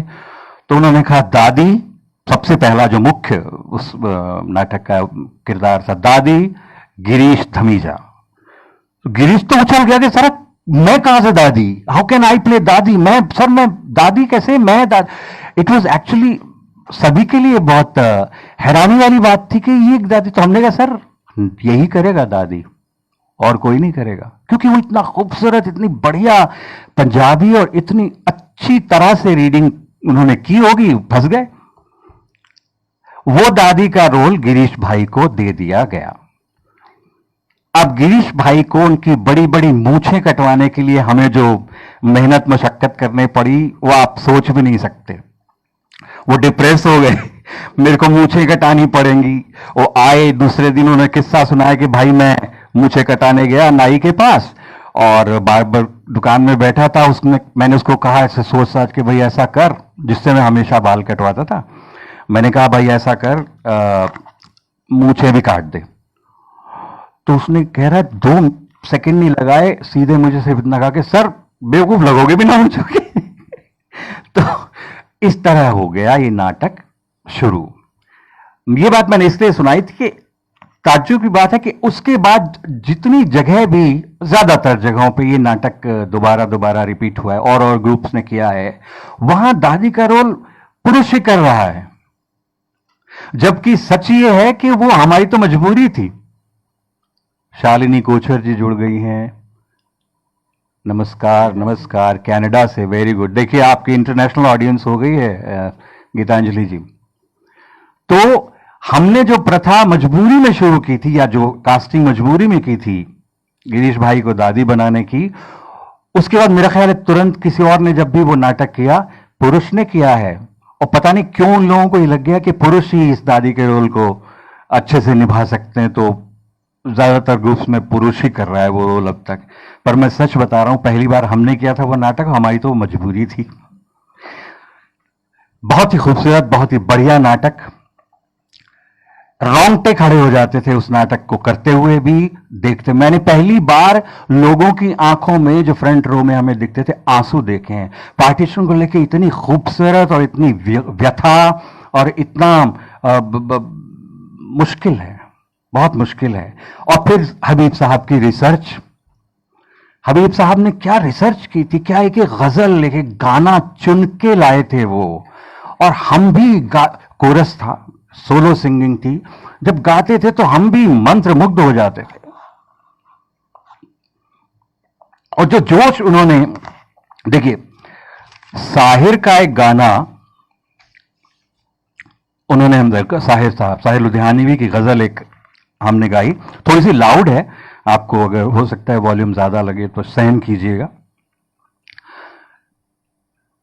दंगे, फसाद, पार्टीशन, पाकिस्तान, इधर से लोग उधर जा रहे हैं, ये है वो। ये आज मैंने, जो याद नहीं आ रही थी, फिर से ढूंढी है, ये मैं आपके सामने पेश करता हूं, सुनिए। छोटी सी है, ज्यादा बड़ी नहीं करेंगे। जुल्म फिर जुल्म है, जुल्म फिर जुल्म है, बढ़ता है तो मिट जाता है। जुल्म फिर जुल्म है, बढ़ता है तो मिट जाता है। खून फिर खून है, वो कहते थे कि ऐसे गाओ के सचमुच खून देखने वाले का जम जाए, और हमसे ऐसे गवाते। तो उतना लाउड थिएट्रिकल तो मैं नहीं अभी गाना चाहूंगा। खून फिर खून है, बहुत लाउड गवाते थे, बहुत सुंदर। खून फिर खून है, टपकेगा तो जम जाएगा, जुल्म फिर जुल्म है। खाके सहरा पे जमे या कफे कातिल पे जमे, फर्क इंसाफ पे या पाए सलासिल पे जमे, तेगे बेदाद पे या लाशाए बिस्मिल पे जमे। खून फिर खून है, खून फिर खून है, टपकेगा तो जम जाएगा, जुल्म फिर जुल्म है, बढ़ता है तो मिट जाता है, खून फिर खून है। इस तरह से वो होता था। उस नाटक में पहली बार मैंने अपने माता पिता को, अपने घर वालों को, अपने भाई बंधुओं को सचमुच रोते देखा। और सबसे बड़ी बात कि मैंने उस नाटक में पहली बार, ये प्राउड मेरे लिए मोमेंट थी कि मेरे घर के लोग लाइन में टिकट ले रहे थे। ये भी एक मतलब लाइन में लग के टिकट थी, मालूम नहीं क्यों उस दिन हाउसफुल था। क्योंकि हमने एक प्रथा शुरू की थी तब, एक्चुअली मैंने शुरू की थी श्री राम सेंटर रंग मंडल में, कि हम एक दोपहर को शो किया करेंगे 3 बजे, फ्राइडे सैटरडे या सैटरडे संडे 3 बजे एक शो, और फिर एक 6:30 बजे शो। तो जो 3 बजे वाला शो था, जब शुरू करना था तो हमें रोका गया था हमारे एडमिनिस्ट्रेशन द्वारा, क्योंकि उस समय एडमिनिस्ट्रेशन में कोई था नहीं एक्चुअली, सिर्फ हमारी पन्ना भरतराम जी होती थी, उन्होंने कहा कौन आएगा 3 बजे, या वैसे ही ऑडियंस नहीं आती है, एसी का खर्चा, लाइट का खर्चा, इसका खर्चा। जाहिर है साधन तो हमेशा अभावग्रस्त तो रहा ही है थिएटर, लेकिन हम अभावग्रस्त हैं भैया, हमारा अपना ऑडिटोरियम है, अपने लाइटिंग है, लेकिन फिर भी क्योंकि अगर वो हॉल उस समय कोई और किराए पे लेगा तो ज्यादा बेनिफिट होगा। तो हमारा एक्सपेरिमेंट काफी हद तक कामयाब रहा था, ये जो 3 बजे के शो का था। एक दिन नाटक मुझे याद नहीं कौन सा था, जन्माष्टमी थी, और ऐसे ही ये घटना करवा चौथ के दिन भी हुई थी। जन्माष्टमी थी और हमने बहुत पहले से वो डेट तय कर दी थी, मैंने ही तय की थी, वो हमें ध्यान भी नहीं था कि उस दिन जन्माष्टमी होगी। तो हमने वो डेट तय कर दी और सुबह सुबह 10 बजे हमें पहुंचना होता था। हम पहुंच गए 2 बजे के शो के लिए। जब तैयार वैयार हो गए तो लोगों ने कहा आज कौन आएगा नाटक देखने, आज तो जन्माष्टमी है, छुट्टी है, कोई नहीं निकलेगा घरों से, सब व्रत रखे जन्माष्टमी में व्रत होता है, व्रत रख के बैठे। सचमुच हम लोग बहुत डिसअपॉइंटेड थे कि अब शायद कोई नहीं आएगा, या 2 4 10 50 लोग आए, क्योंकि दर्शकों का अभाव हमेशा रहा है, हमारे नाटकों में तो था, धीरे धीरे बढ़ा। फिर हैरानी, उसी दिन लाइन लगी थी टिकट के लिए, क्योंकि पता नहीं कहां से लोग आ गए। कमाल का शो हुआ उन दिनों, जब वो उस तरह के फेस्टिवल के दिन शो हुआ, कमाल का शो रहता था। सरिता सक्सेना जुड़ गई हैं, Archana Vora ji thank you so much, Pant ji thank you भाई, thank you so much, Tushar thanks a lot, please, वाह क्या बात है, बहुत लोग आ गए। तो वो भी एक सफलता बहुत बड़ी थी हमारे लिए, जिस लाहौर नहीं देखा वो जन्मा ही नहीं। अब एक और बात करते हैं, थोड़ी सी नाटक के अभाव की बात करते हैं। वैसे तो ये ज्ञान है, लेकिन हमने जो फील किया शुरुआत से लेकर कि नाटकों में अभाव क्यों है, क्या है, पैसा क्यों नहीं है, ये तो मैं सचमुच में कोई नहीं ये कहने वाला, लेकिन हकीकत यह है कि शायद शुरुआत ही गलत हुई है कहीं से। किसी ने ये सोचा ही नहीं। आज भी मैंने किसी को आपस में जब चर्चा करते हैं तो सुनता हूं कि नाटक में लोग डिवोशन से नहीं करते, लोगों में भावना नहीं है, नाटक करने आए तो सिर्फ नाटक करो, इधर उधर की मत सोचो। ये बात फैक्ट है, लेकिन सर भोजन जरूरी है। सिर्फ 2 रेपेटरीज होती थी, एक श्री राम सेंटर रंगमंडल, थोड़ा सा छोटे पैमाने पे एक एनएसडी का रंगमंडल, जहां पे प्रदीप गुप्ता जी कितने बाबा सब जुड़ गए हैं। तो अब उनके अलावा कहां, और आप बताइए 600 रुपए सैलरी में आदमी क्या कहां बाहर से आके किराए पे रहेगा, और हम जैसे जो छोटे छोटे शहरों से आए। लेकिन मैं यहां एक और बात कहना चाहूंगा भाव से पहले, कि जब मैं चरखी दादरी हरियाणा से आया था, बस एक चीज मैं साथ नहीं लाया था, जो मैं और लोगों को भी बताऊंगा मत लेके आइए अपने साथ, वो है आपकी क्षेत्रीय भाषा का प्रभाव। ये एक, क्योंकि अब मैं एक्टिंग कोच भी हूं, मेंटरिंग करता हूं, आप ये मानिए जो नए लोग होंगे, जो हमारे मित्रगण हैं उनसे नहीं, मैं जो आने वाले बच्चे हैं जो नाटक करना चाहते हैं या एक्टिंग करना चाहते हैं, ये जो भाषा का प्रभाव हम ले आते हैं। अगर हमें हिंदी नाटक करना, भाषा का प्रभाव होना कोई बुरी बात नहीं है। अगर आप त्रिपुरा से आए हैं या मेघालय से आए हैं और आपकी भाषा में वहां, और आपको वहीं जाकर नाटक करना है या वहीं जाकर अभिनय करना है, तो बिल्कुल कीजिए, रहने दिए, मत सीखे। लेकिन अगर आप हिंदी नाटकों में, तो फिर भाग्य पर फंस जाएंगे आप। मैं अपने साथ हरियाणवी का प्रभाव शायद बिल्कुल नहीं ला पाया था, अच्छा रहा मेरे लिए वो। और नए लोग जो आते हैं वो भी इस बात का ध्यान रखें कि भाषा का जो प्रदूषण है, जो प्रदूषण मैं इसलिए कह रहा हूं क्योंकि वो फिर यहां नहीं चलता, मतलब हिंदी नाटकों में, प्योर हिंदी नाटकों में नहीं। अब आप आषाढ़ का एक दिन नाटक प्योर हिंदी में कर रहे हैं तो शायद आपकी भाषा दूषित होगी या थोड़ी सी क्षेत्रीय प्रभाव से ग्रसित होगी, तो बड़ा मुश्किल हो जाता है। तो नए लोगों को मैं ये कहना चाहूंगा जो नाटक करते हैं कि भाई भाषा अच्छी बनाइए, भाषा सुधारिए, भाषा, क्योंकि मैं अभी तक जितने भी स्टूडेंट्स को ट्रेनिंग कर चुका हूं वो हरियाणा पंजाब से बहुत आते हैं, लेकिन भाषा की कमी, भाषा की स्वच्छता की कमी है लोगों में।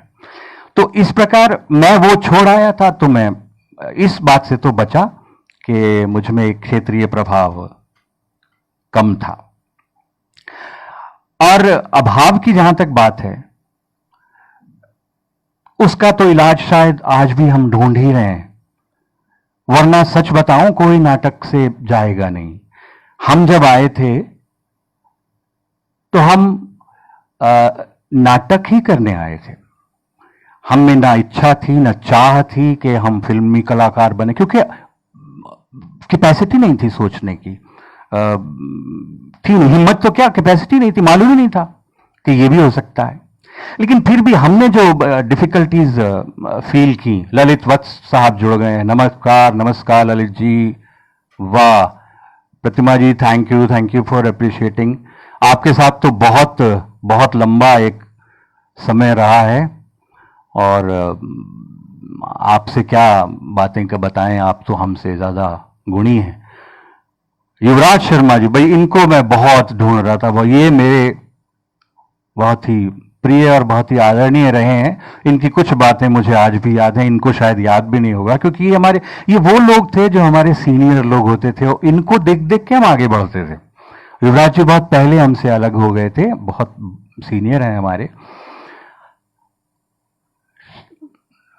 एन के पंत जी फिर से हैं, वाह प्रतिमा जी थैंक यू। अच्छा, तो मैं कह रहा था कि हमारे साथ जो कठिनाइयां हैं, कैन यू इमेजिन कि जब हम आके वर्कशॉप वगैरह करने लगे थे, थिएटर वर्कशॉप जो नाटकों के लिए होती थी, चांदनी चौक में कर रहे हैं या कहीं मिंटो रोड के हिल्स पे, मिंटो हिल्स, वहां वर्कशॉप कर रहे हैं, वो भी एक बिल्कुल अलग जमाना था, बहुत ही अलग अनुभव होता था। कोई शर्म संकोच, सड़क पे नाटक कर दिया, किसी प्राइमरी स्कूल में जाके एक नुक्कड़ नाटक कर दिया।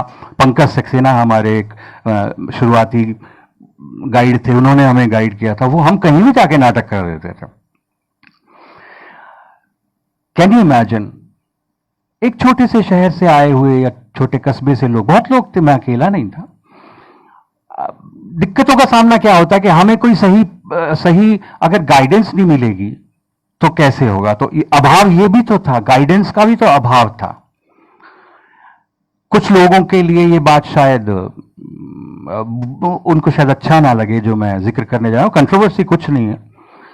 आपको मालूम है, वर्कशॉप में जब हम अपने वर्कशॉप में आए हुए सीनियर्स से, कुछ, सभी की बात मैं नहीं कर रहा हूं, थोड़े से अड़ियल नुमा होते हैं ना, उनसे पूछते, वो हमें, हाँ भाई कहां से हो, बोले जो क्या करने आए हो दिल्ली, बोले साहब अभिनय, एक्टिंग, थिएटर, नाटक, आगे क्या करना है। तो हम बहुत इनोसेंटली कह देते थे, धीरे धीरे हमें पता कि सर आगे फिल्मों में काम करना है। वो लोग नाराज हो जाते थे, उठिए उठिए बाहर खड़े जाइए, जाके फिल्में करने आए हैं। फिल्में क्या करेंगे आप, फिल्मों के लिए आए हो यहां, तो यहां आपकी कोई जगह नहीं है। शायद काफी इंस्टीट्यूट्स में भी यही माहौल था। थिएटर मतलब थिएटर, दुर्गा पांडे जी नमस्कार, थिएटर के अलावा कुछ था ही नहीं। दूरदर्शन पे 4 नाटक होते थे साल में, गिनती के, जिनमें से बाद में 1-2 तो मैं ही हथिया लेता था। तब हमें बहुत तकलीफ होती थी कि ये कैसा, जब हमने ऐसा क्या कह दिया जो इन्होंने हमें डांट दिया, हमारे गुरुजी ने। कोई जवाब उसका आज भी नहीं है। लेकिन सर प्लीज मेरी बात का कोई पर्सनली ना ले बुरा, लेकिन जब ये अर्ली 80s या लेट 70s की मैं बात कर रहा हूं, मेरे आने से पहले और मेरे आने के बाद भी 80s के शुरुआत में, जब उन लोगों को मौका मिला फिल्मों में काम करने का, जो भी 2-4 लोग थे, सभी नहीं, सभी बहुत अच्छे से हमें गाइड करते थे, और जब उन लोगों को मौका मिला फिल्मों में अभिनय काम करने का, बाई चांस उनकी सगल, सबसे पहले उन्होंने ही अपने सूटकेस बांधे थे और वो निकल गए बॉम्बे। तब हमें लगा कि नहीं, वो जवाब गलत नहीं था, वो जवाब इनोसेंट था। भाई हम भी जाएंगे, अगर हमें मौका मिलेगा तो हम क्यों नहीं जाएंगे। तब से ये प्रथा चली कि अब ये स्वीकार हो गया है, क्योंकि हम जब आए थे तो हमारे लिए नाटक हमारी मंजिल थी नाटक, बस नाटक। 20-30 साल जब नाटक किया तो मंजिल ही हो गई ना। लेकिन आज नाटक करना, नाटक में भाग लेना, नाटक थिएटर पर्सन होना आज मंजिल नहीं है, पड़ाव है। बस आए, 4 दिन तंबू गाड़ा, बॉम्बे। अच्छी बात है, क्यों नहीं। इसलिए मेरा कहने का मतलब था, अगर नाटकों में पैसे का अभाव ना हो, इसका कुछ हो जाए, अच्छा हो जाए, तो इसका स्वरूप बहुत अलग होगा। जैसे बॉम्बे में हमने देखा, मैं बॉम्बे में रहा, तो वहाँ गुजराती थिएटर या Maharashtrian theatre, people survive on it. लोग उससे अपना जीवन यापन अच्छे से करते हैं, सुख से करते हैं और बढ़िया से करते हैं। यहां आज भी नहीं हो पाता, सचमुच नहीं हो पाता। गिनती के 4-6 लोग होंगे। इसलिए यहां प्रोफेशनलिज्म इस लेवल का है कि दिन में बैंक की नौकरी, शाम को नाटक, दिन में कोई जॉब, शाम को नाटक। हमारे समय में तो रिहर्सल की जगह भी नहीं होती थी। मेरे जो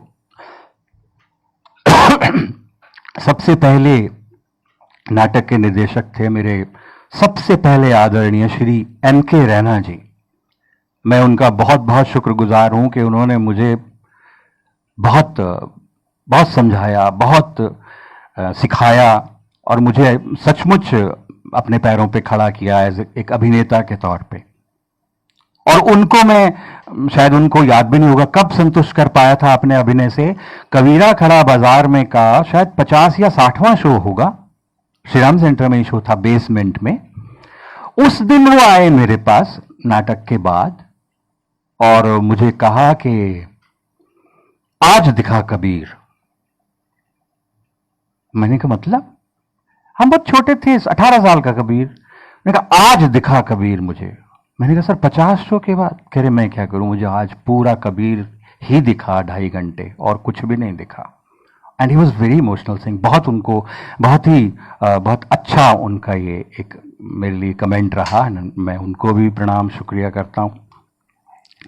अब अभाव तो जाएगा नहीं, इसी अभाव में करना है हमें नाटक। हम तो फिर भी दिल्ली की बात कर लें, बॉम्बे की बात करते हैं, लेकिन जो लोग छोटे शहरों में नाटक करने लगे हैं, जैसे मैं ये गीतांजलि जी को ही कहूंगा, ग्वालियर में, छोटा शहर नहीं मतलब, वहां पे नाटक की जो ऑडियंस होगी जाहिर है दिल्ली से तो कम होगी, मेरा ख्याल है। लेकिन वो बिल्कुल बिल्कुल युवराज जी, मैं आपको फेसबुक पे फॉलो करता हूं, मैं जानता हूं आप बच्चों के प्रोग्राम से भी बहुत जुड़े हैं, थैंक यू वेरी मच। वैसे बच्चों से युवराज जी मैं भी जुड़ा, मैं डिज्नी का एंकर रहा और बहुत मैंने डिज्नी चैनल के लिए काम किया बच्चों के साथ। वाकई बच्चों के साथ काम करना बड़ा एक सुंदर और सुखद अनुभव होता है। Thank you so much for your concerns. तो मैं कह रहा था कि वो अभाव के साथ ही नाटक करना है हमें। हम कुछ जलवा अभी पता नहीं होगा कि नहीं होगा। तो वापस आते हैं मेरी यात्रा पर। अब एक और निर्देशक, एक तो मैं ये कहूंगा कि जिन भी नाटक निर्देशकों के साथ काम किया, भाई सभी चलते फिरते इंस्टीट्यूट थे हमारे लिए। तो ऑन रोड जो चलते फिरते इंस्टीट्यूट थे, चाहे वो M.K. रैना हो, चाहे श्री राजेंद्र नाथ जी हो, अंकुर जी हो, रंजीत कपूर जी हो, फ्रिट्स बैनरविट्ज जी हो, त्रिपुरारी शर्मा, जितने बहुत हैं, बहुत, क्योंकि हर साल 4 बड़े नाटक और 10 साल तक करते ही रहे थे। सिर्फ ये तो मैं रेपर्टरी की बात कर रहा हूं। इतना कठिनाई से हम गुजरे हैं कि जो पुराने लोग हैं वो जानते ही होंगे कि हंस ध्वनि थिएटर एक होता था। अब अनुभव याद आ रहे हैं, मैं शेयर कर रहा हूं, जरूरी नहीं कोई वो हो कि तारतम्य रहे बातों में, थोड़ा सा मुझे भी खोने दीजिए पुरानी यादों में। हंस ध्वनि थिएटर दिसंबर 2, 3, 4 कबीरा खड़ा बाजार में, दिल्ली के सबसे सर्द दिन होते हैं वो। पूजा गुप्ता, सचिन कनन फिर से वाह। तो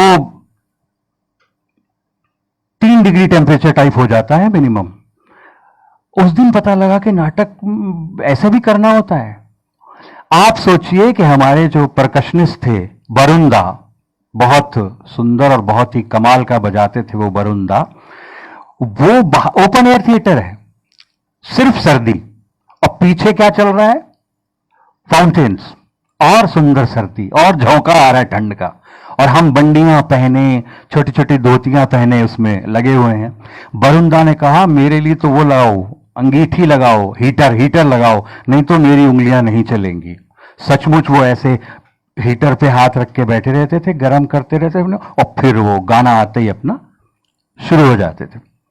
तो इस तरह से बहुत कठिनाइयों में नाटक किया है। आज तो नाटक में माइक लग जाता है, हमने तो हंसध्वनि थिएटर में माइक नहीं लगाया साहब, बस थ्रो से बोलते थे, सुनता।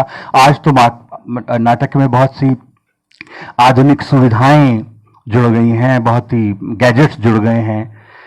और एक चीज का हमें आज भी अफसोस है, मुझे तो है, कि हमने जो अच्छे नाटक किए, जिनसे हमें बहुत लगाव था, या हमने अपना सफर शुरू किया और आगे बढ़े, उनका कोई रिकॉर्ड ही नहीं रहा।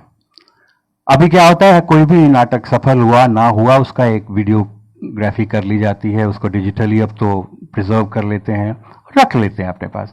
हम अब तरसते हैं कि हमारे वो इतने खूबसूरत नाटक अगर आज अवेलेबल होते डिजिटली, तो शायद हमें भी अच्छा लगता, सुंदर होता, देखना का उनको अनुभव बहुत बढ़िया लगता। तो मेरी यात्रा पर वापस आते हैं।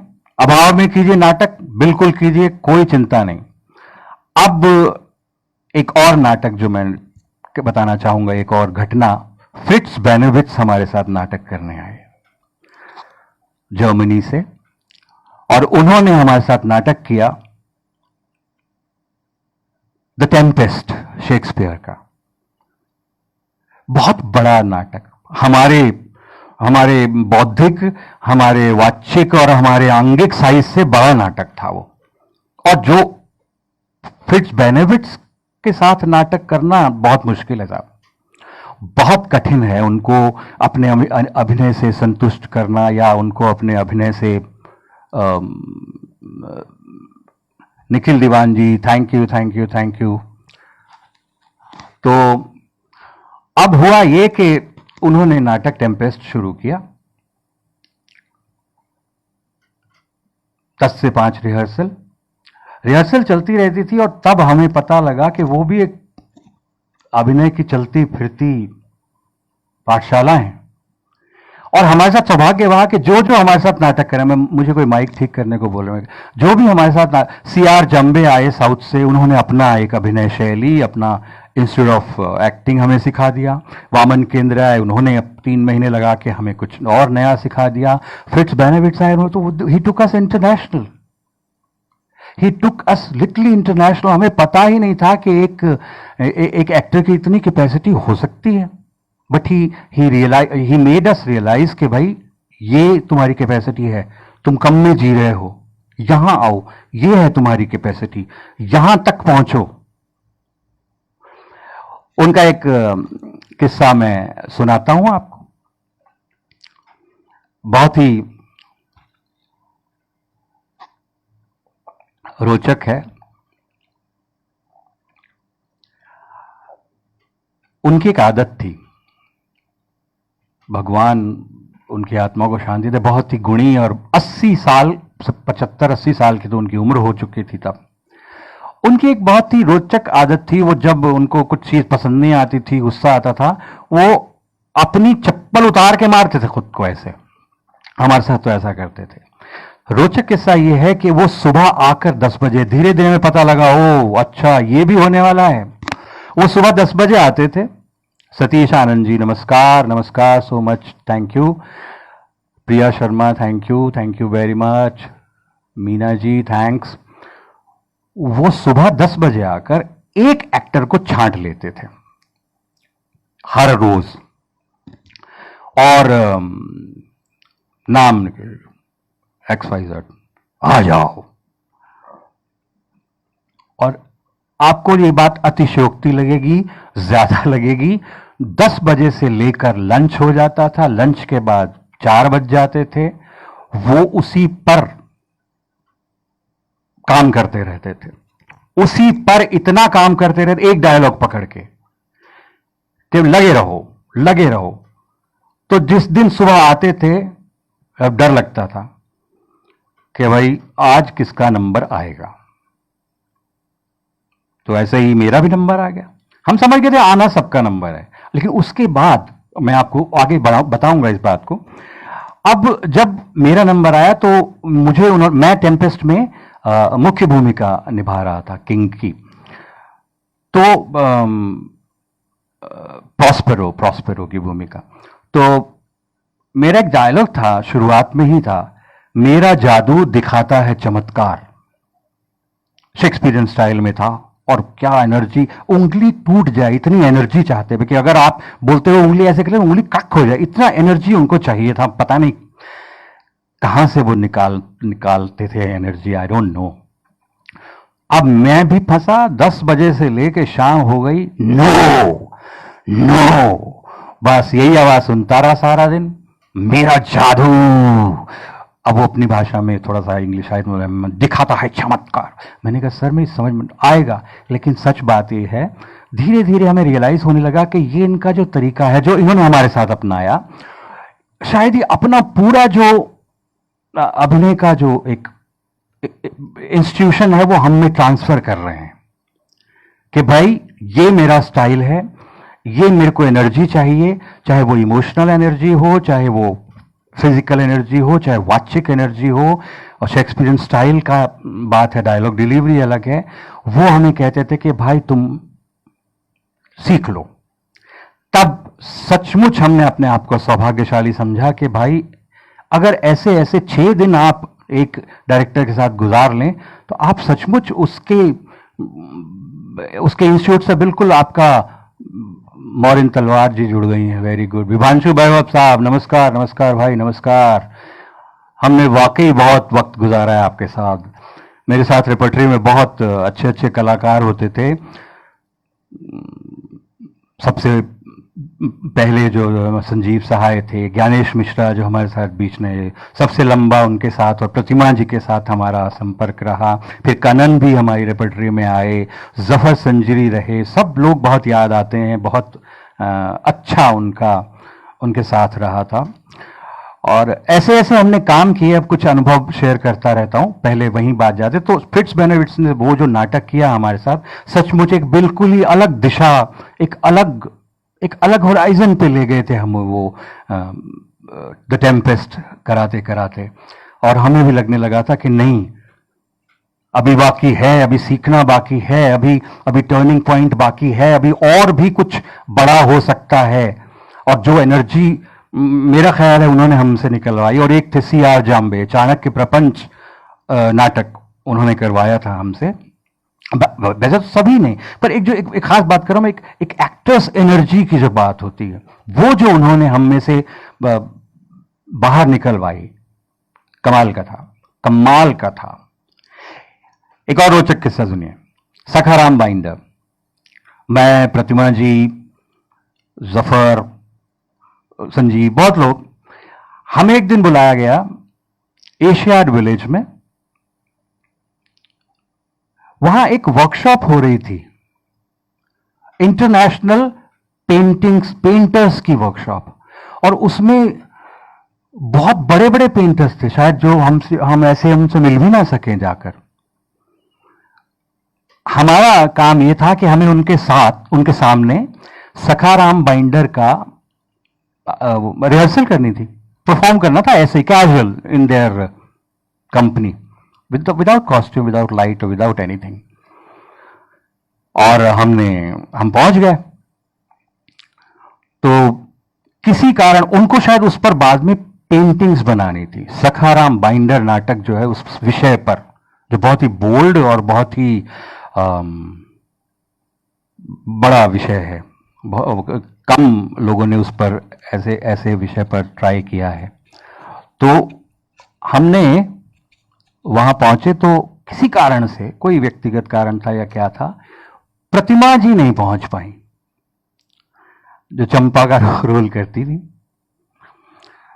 अब साहब हमारे निर्देशक आदरणीय श्री राजेंद्र नाथ जी, कमाल के निर्देशक, उन्होंने कभी हमें कुछ कहा ही नहीं, छोड़ दिया, ये तुम्हारा प्लेटफॉर्म है या नाटक कीजिए और नाटक तैयार कीजिए। उनको जो करना होता था अपनी डिजाइनिंग, अपना डायरेक्शन, वो सब फिट करके उन्होंने आना है,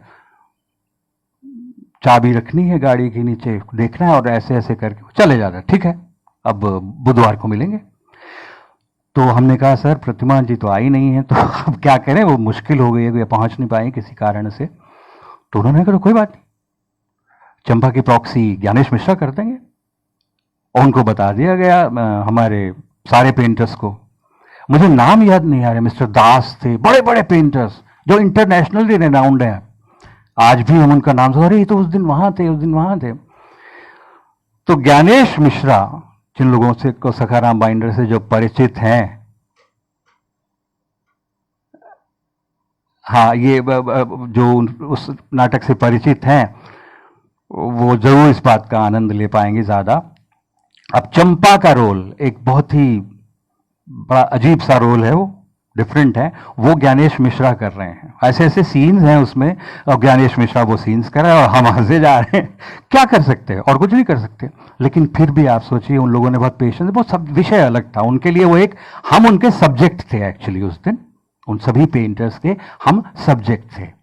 बाद में वो वर्कशॉप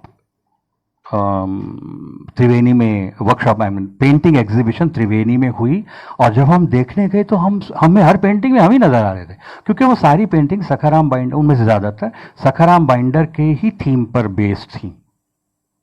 और बहुत सालों बाद, अभी 2 साल पहले, एक महिला पेंटर है, मैं उनका नाम निकल गया, बहुत फेमस है, किस दिन याद आएगा फेसबुक पे डालूंगा। उन्होंने देखते ही, मैंने उनको कहा कि हम वही हैं जो सखाराम बाइंडर के आपके साथ, और ये कहती है आप, हाँ मुझे याद है। बट एक ऐसा किस्सा, और आप सोचिए महिला का, एक बहुत ही वैश्यानुमा महिला का रोल ज्ञानेश मिश्रा निभा रहे हैं, और हम हंस भी रहे हैं, कुछ कर नहीं सकते हैं। तो प्रतिमा जी देखिए अभी भी हंस रही हैं, आप ही ने मरवाया था हमको। जतिन दास थे वो पेंटर, जतिन दास, पता नहीं कौन कौन था। अब सुनिए, आगे चलती रही गाड़ी। टेलीविजन बहुत जल्दी शुरू हो गया था मेरे लिए, प्रथम प्रतिश्रुति, हमराही, बहुत से सीरियल, दिल्ली में टेलीफिल्म्स बहुत होती थी, मैं टेलीफिल्म्स बहुत करता था। और समय का भी ध्यान रखना होगा। अरे भाई 8:19 हो गए हैं, समय काफी गुजर गया। तो ऐसा करते हैं, अब थोड़ी सी अपनी बातचीत को अंत की तरफ ले जाते हैं। रंजीत कपूर साहब को बुलाया गया जी हमारी, मैंने आपका समय सबका बहुत ले लिया, आई थिंक रोचक लगा या नहीं लगा, लेट्स सी। और इसमें रोचक क्या है साहब, ये मेरी यात्रा है, मैंने आपको सुनाई। एक अलग ही पर्सनैलिटी है रंजीत कपूर साहब। रंजीत कपूर साहब हमारे साथ नाटक करने आए, जो भी 4, 6, 8 हफ्ते मिलते हैं, उनमें से 15 दिन तो वो फिल्में दिखाते रहे। इतना गुणी आदमी है वो, कमाल है। उसके बाद मैंने कहा सर नाटक करना है। रंजीत भाई को नमस्कार, आए थे शायद इस मंच में शुरू में वो। तो मैंने कहा सर, क्योंकि मेरे ऊपर एज चीफ होने के नाते, और वो ब्रोशर बनना था, पोस्टर बनना था, डेट्स बुक थी ऑडिटोरियम की। तो मैंने कहा कि साहब नाम तो बता दो। रंजीत भाई को सब जानते हैं, उनको आदर से माफी चाहता हूं, मैं मजाक नहीं कर रहा हूं, लेकिन उनकी अदाओं पे ही हम खुश हो जाते थे। उन्होंने कहा हाँ नाटक है। हम बुक शॉप में खड़े थे, श्री राम सेंटर में एक बुक शॉप होती थी। अब सोचिए किस किस तरह से हमने किस किस माहौल में नाटक किया। उन्होंने कहा ठीक है नाम लिखो मनोज, नाम लिखो नाटक का। मैंने कहा सर नाम तो, उन्होंने कहा लिखो जनपद किस। मैंने कहा सर जनपद किस ये कौन सा नाटक है, हमने तो कभी नहीं पढ़ा, ना सुना, या ना किसी ने अभी लिखा। उसने कहा नहीं हम प्रतिमा जी कह रही हैं बोलते रहो। Thank you so much, you are enjoying. Maninder ji कह रहे हैं we are enjoying. Thank you Geetanjali ji, वाह वाह वाह वाह, वेरी गुड। हाँ बिल्कुल ठीक प्रतिमा जी, थैंक यू। निखिल भी, वाह। गिरीश भाई आ गए, वाह वाह गिरीश भाई, कमाल है, बहुत अच्छा लग रहा है। अब तो बहुत पर्सनल होना पड़ेगा, बोलते रहिए कह रहे हैं, बताइए। मैं गिरीश भाई थैंक यू सो मच। आपके ड्राइंग रूम कमरे में अब भी हमारी लाहौर की फोटो लगी होगी, और मुझे लगता है आप हमें याद करते होंगे रोज। और आपने मुझे बम्बई में बहुत बहुत प्यार दिया, बहुत सराहा, बहुत काम भी मुझे दिया। Thank you so much, thank you so much. तो Sachin Kanan, we love you, oh I love you Kanan. तो मैंने कहा सर नाटक बताइए। उन्होंने कहा जनपथ किस। ठीक है। उसके बाद बोले मिसेस आचार्य के पास जाओ, मेरे साथ ही खड़े थे, उनको बोलो वो जो एक किताब है वहां जनपथ किस ऐसे वर्टिकल लगी हुई थी, वो मुझे दे दें। मैंने कहा है ये क्या बोल रहे हैं आप। बोले हाँ वही तो नाटक करना है। वो एक नॉवल था इतना बड़ा, अखिलेश्वर झा या अभिनय कोई ऐसा कुछ नाम है, मैं भूल गया, सॉरी। रंजीत भाई ग्रेट हैं, बिल्कुल प्रतिमा जी। तो मैंने कहा सर ये नाटक है, ये तो उपन्यास है इतना बड़ा। बोले हाँ यही कर लेंगे। यार उनकी कला और उनके गुण का तो कोई सानी नहीं है, कमाल है। मैंने कहा आपने कब निर्णय लिया। बोले अभी लिया, अभी निर्णय हुआ कि नाटक होगा। वो किताब मुझसे मिसेज आचार्य जो बुक शॉप की ओनर थी, उनसे उधार ले गए घर। अगले दिन एक आध सीन लिख के ले आए और हमने उस सीन पे रंजीत भाई के साथ काम शुरू कर दिया। हाँ ठीक है, मैं ध्यान रखूंगा। Supriya ji thank you, thank you, thank you so much. मेरी जर्नी और बहुत इंटरेस्टिंग है, बहुत इंटरेस्टिंग है। मैं मेरा मंच का बहुत शुक्रगुजार हूं कि मेरी मन की बातें बरसों बाद निकल रही हैं, सालों बाद निकल रही हैं।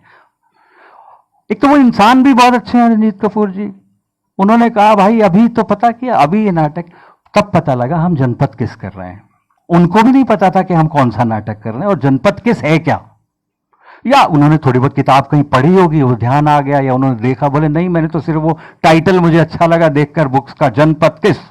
मैंने सुपरहिट नाटक जनपथ किस, जिन लोगों ने देखा है या जिसके बारे में जो लोग जानते हैं, सुपर हिट और हाउसफुल। फिर वही, ये मेरा सौभाग्य रहा है कि हमारे समय में जब श्रीराम सेंटर के हाउसफुल होने लगे थे, तब भी रंजीत कपूर ने इतना सफल नाटक किया। और सबसे बड़ी और सबसे खूबसूरत बात यह है कि उस नाटक का आखिरी सीन, क्लाइमैक्स, आखिरी दिन ही लिख कर आया था। यह है उनकी खूबी। और शायद वो ताजगी भी रहती है, हम में भी रखे सर आगे क्या होगा, आगे क्या होगा, आगे क्या होगा। Thank you Neelima ji, thank you very much, thank you very much. तो उनको एक विशेष प्रणाम है, रंजीत कपूर जी को तो विशेष प्रणाम है, उनका कोई सानी नहीं है। जनपथ किस फिर टेलीविजन के लिए भी हुआ, वो मैंने किया। तो मुझे कबीरा से सबसे ज़्यादा फेमस मिली थी, मुझे याद आ रहा है, मुझे उसके लिए एक अवार्ड भी मिला था, स्टेट अवार्ड साहित्य कला परिषद का, जिसके लिए मैं काफ़ी सराहा गया था।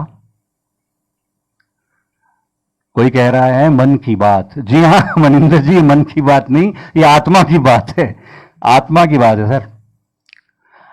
तो इसके बाद मुझे गीतांजलि जरा इशारा करें, अभी कितना समय है, मैं तो बोलता रहूंगा वरना। तो बहुत इंटरेस्टिंग किस्से, बहुत इंटरेस्टिंग यात्रा रही है। मैं पिछले 5 साल से मैं अध्यापन से जुड़ा रहा। मैं दिल्ली के एक इंस्टीट्यूट में ज़्यादा नए बच्चों को एक्टिंग पढ़ाता रहा हूँ, उनको ट्रेनिंग करता रहा हूँ। मालूम नहीं मैं उनको क्या सिखा पाया, मैंने उनको वही सिखाया जो मैंने सीखा, जिस प्रोसेस से मैंने सीखा, जिस तरह से मैंने सीखा। अदरवाइज एक्टिंग सीखना और सिखाना बड़ा मुश्किल है, बड़ा कंफ्यूजिंग है साहब। मैंने एक बहुत शीर्ष व्यक्ति से का एक कमेंट पिछले 3 साल पहले पढ़ा था। उन्होंने कहा था acting is a craft like any other, like painting, like carpentry, like plumbing, like welding, like anything. It has to be learned.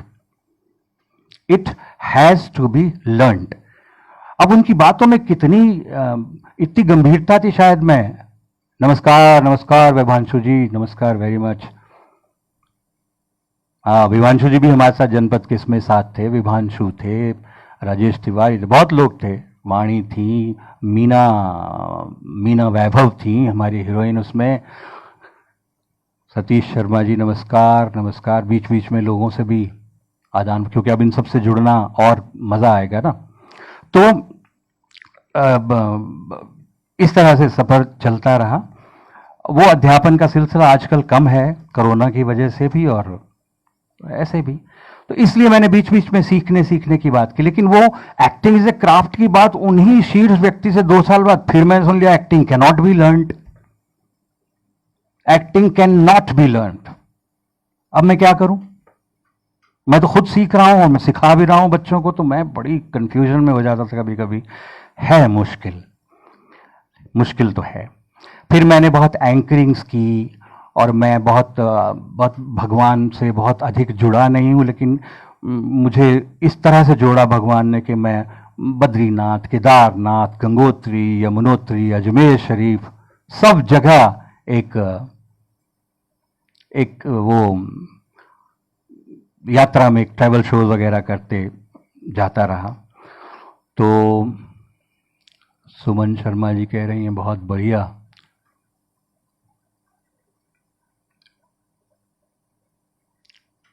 मेरा मंच है, बिल्कुल, थैंक यू सो मच। मेरा मंच है, बोलते रहिए, लेकिन लोग बोर भी तो ना हो जाएं, खाना भी तो खाना है, अपने कार्य भी करने होंगे उनको। तो अब थोड़ा सा समापन की तरफ जाते हैं। मैं वक्त देख लूं एक बार, 8:30 बजने वाले हैं और 5-7 मिनट में ख़त्म कर दें। अगर किसी को कुछ विशेष कहना हो, मुझे शिकायत हो, कुछ बात हो, कुछ पूछना हो, तो ज़रूर पूछ सकते हैं। कनुप्रिया बख्शी, खुश रहो Kanupriya Bakshi ji, thank you very much, thank you.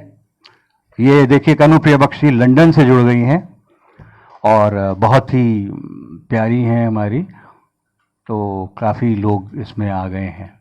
Namit जी हैं, very good very good very good very good. अब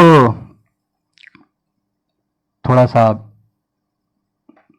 वाइंड अप करने की तरफ जाते हैं। मैं देख लूं जरा कुछ बातें, कोई पूछना चाह रहा है या कुछ कहना चाह रहा है। गुड, चलिए। स्टॉक तो बहुत है। शायद जब शुरू किया था 7 बजे तो थोड़ा एक नर्वसनेस थी कि क्या क्या याद आएगा, क्या क्या नहीं आएगा, लेकिन अब तो काफ़ी चीज़ें खुलता लेयर्स खुलती चली जाती हैं। ऐसे ही खुलती गई तो शायद बहुत बहुत लंबा समय गुजर जाएगा। और ये हमारी सुप्रिया जी कह रही है आस्था। जी हाँ, वो जो ट्रैवल शो था, धार्मिक ट्रैवल शो और टूरिज्म से जुड़ा हुआ, वो आस्था था और उसमें हमने बहुत यात्राएं की। उसमें हरिल जी उसके डायरेक्टर थे, बहुत यात्राएं। क्योंकि मैं बार बार आपको बता रहा हूँ, मेरा टीवी का सफ़र बहुत पहले शुरू हुआ, चलता ही रहा। और जो मैं श्री राम सेंटर रंगमंडल से भी भाग के टीवी सीरियल्स या टेलीफिल्म कर लेता था, ऑफ कोर्स विद परमिशन, क्योंकि वहाँ भी हमें एक रिस्ट्रिक्शन थी कि बिना परमिशन के आप बाहर काम नहीं करेंगे। और इसके तो बहुत से अजीब अजीब किस्से हैं। कभी कोई हमारी एक हीरोइन थी, सीमा भार्गव जी हमारे साथ थी, वो जाके कोई टीवी सीरियल या कुछ टीवी का कुछ काम कराई हम लोग से पहले, और हमारे डायरेक्टर साहब बहुत खफा हो गए थे, तो जासूसी करने हमें उनको घर भेज दिया था कि जाओ पता करके आओ वो कहाँ है। हमने भी आगे झूठ बोला जी वो तो घर पे बैठी बीमार है, क्योंकि उन दिनों फोन की ज़्यादा सुविधा होती नहीं थी।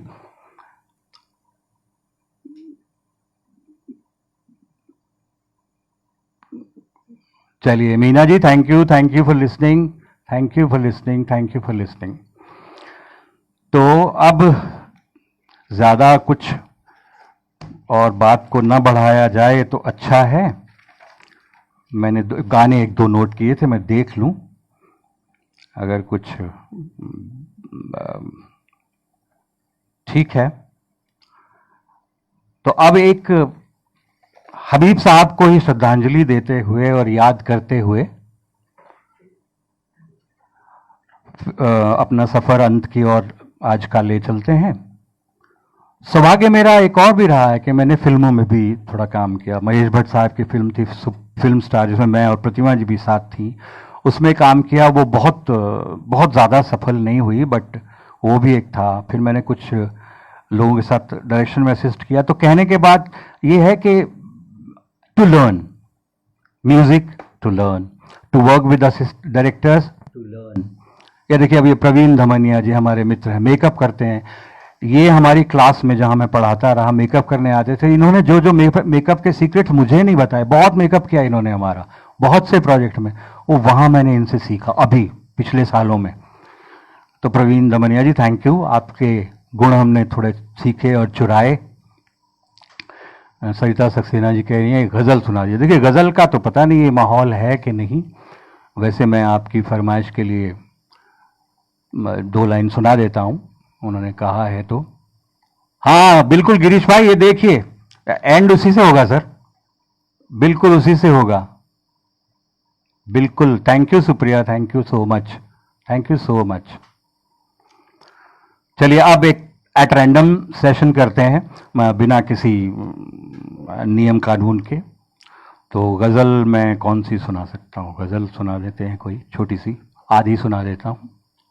Thank you Meena.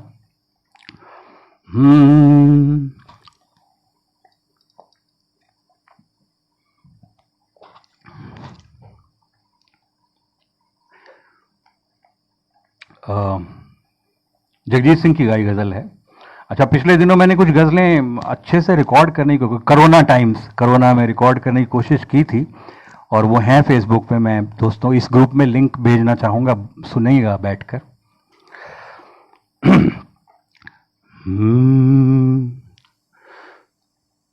सर झुकाओगे तो पत्थर देवता हो जाएगा, सर झुकाओगे तो पत्थर देवता हो जाएगा।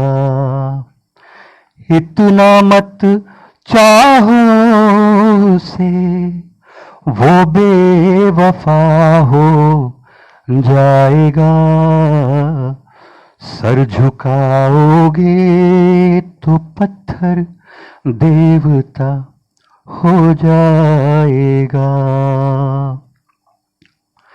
हम भी दरिया हैं, हमें अपना हुनर मालूम है, हम भी दरिया हैं, हमें अपना हुनर मालूम है, जिस तरफ भी चल पड़ेंगे रास्ता हो जाएगा, सर झुकाओगे तो पत्थर देवता हो जाएगा। रूठ जाना तो मोहब्बत की अलामत है, मगर रूठ जाना तो मोहब्बत की अलामत है, मगर क्या खबर थी मुझसे वो इतना खफा हो जाएगा, सर झुकाओगे तो पत्थर देवता हो जाएगा। चलिए, कुछ लोगों ने गज़ल कहा था तो मैंने सुनाई। अब समय हो गया है 8:35। हमारे प्रिय मित्र गिरीश भाई की फरमाइश है कि उन्हें एक वो लाहौर का एक वो गाना सुनाया जाए जो उनको शायद बहुत पसंद है, और यही वो गाना है जो 47 से लेकर अब तक रेलेवेंट है। अमृता प्रीतम जी ने लिखा है, और सौभाग्य ये था कि उनसे भी मेरी मुलाकात हुई है, अमृता प्रीतम जी से भी काफ़ी उनके साथ मेरा 2-3 मुलाकात हुई हैं।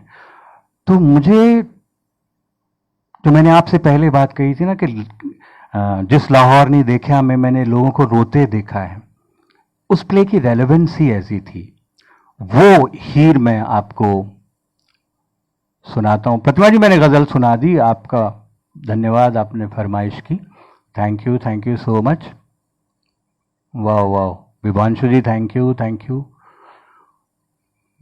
Thank you Meena ji, thank you. सब दोस्तों का बहुत बहुत शुक्रिया, बहुत बहुत धन्यवाद। तो अब आज की ये महफिल यहीं समाप्त करते हैं, और एक उसी जिस लाहौर ने देखा कि एक रेलेवेंट चीज के साथ जो थोड़ी सी उदासी भरी है लेकिन संदेश बहुत बड़ा है उसमें। पेश है गीतांजलि जी, आप भी ध्यान दें।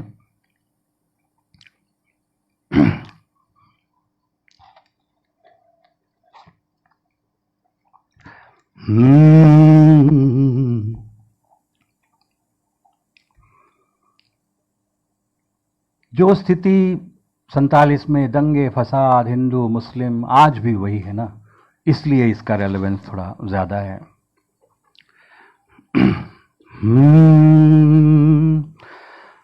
अज आखां वारिश शाहनू,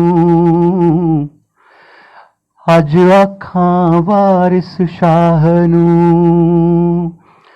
कितों कबरां बिचों बोल। वारिस शाह एक शायर थे, तो कि कब्र में से उठ के हमें इस सब सिलसिले का कुछ तो बता। थोड़ा सा ऊंचा स्वर ले लेते हैं, आपको अच्छा लगेगा, माइक ना फटे। अज आखां वारिस शाहनू, कितों कबरां विचों बोल, ते अज किताबे इश्क दा कोई अगला वरका फोल। अज आखां वारिस शाहनू, कितों कबरां विचों बोल, ते अज किताबे इश्क दा कोई अगला वरका फोल। एक रोई सी धी पंजाब दी, हाँ तू लिख लिख मारे बैन। अज लखां तियां रोंदियां, हो तैनू वारिस शाह नू कहण। उठ दर्द मंदां दिया दर्दिया, उठ तक अपना पंजाब। उठ दर्द मंदा दिया दर्दिया, उठ तक अपना पंजाब। अज वेड़े, वेड़े मतलब आंगन, अज वेड़े लाशा बिछियां, हाँ ते लहू दी परी चनाब। अज वेड़े लाशा बिछियां, हाँ ते लहू दी परी चनाब। अज आखां बारिश शाहनू, कितों कबरां विचों बोल। Thank you. तो इसके साथ सब लोगों का जो हमसे जुड़े उनका सचमुच बहुत बहुत शुक्रिया। ये प्रोग्राम शुरू करने से पहले मुझे अंदाजा नहीं था कि वाह इतने लोग मुझे अभी भी याद रखे हैं, याद करते हैं। तो आज के लिए अभी समापन। Thank you Shyam Sharma ji, thank you very much. Kanan Mohan Salwar, thank you Satish Anand ji, शुक्रिया। और अब आप सब लोगों से विदा, प्रणाम। जिन लोगों का शुक्रिया रह गया हो यहाँ या मेरे पास से जुड़े लोगों का, सबको प्रणाम, सबको धन्यवाद, नमस्कार, प्रणाम। Thank you very much, thank you.